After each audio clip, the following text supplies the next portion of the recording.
13 சட்டமன்ற தொகுதிகளுக்கு நடைபெற்ற இடைத்தேர்தலில் 10 இடங்களில் இந்தியா கூட்டணி வெற்றி பெற்றிருக்கிறது. கூடுதல் விவரங்களோடு செய்தியாளர் சுசித்ரா இணைகிறார். சுசித்ரா, விவரங்கள்.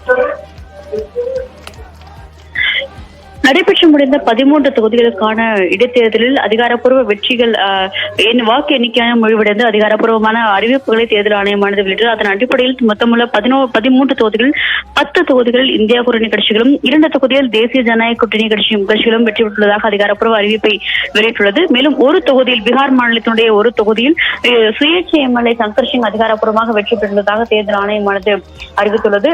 பீகாரினுடைய ருபௌலி தொகுதியில் சுயேட்சை எம்எல்ஏ வெற்றி. அது மட்டுமல்லாமல் இமாச்சல பிரதேசத்தினுடைய தொகுதிகளில் காங்கிரஸ் கட்சியானது வெற்றி பெற்றுள்ளது மிக முக்கியமாக பார்க்கப்பட்டது. 3 தொகுதிகளில் காங்கிரஸ் கட்சியானது வெற்றி பெற்றுள்ளது.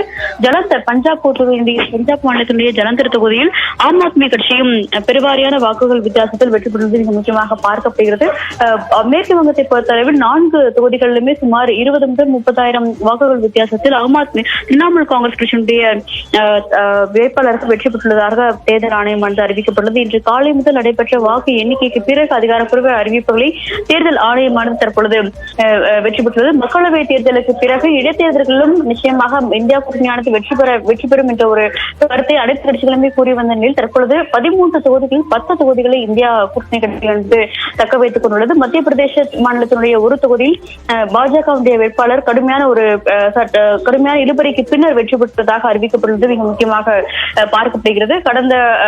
இன்று காலை 7 மதியம் முதலே நடைபெற்ற அந்த வாக்குகள் எண்ணிக்கை என்பது தற்போது அதிகாரப்பூர்வமாக முடிவடைந்துள்ளதாகவும் தேர்தல் ஆணையமானது அதனுடைய இணையதளத்தில் அந்த முடிவுகளையும் அதிகாரப்பூர்வமாக வெளியிட்டுள்ளது. நன்றி சுசித்ரா, விரிவான விவரங்களுக்கு.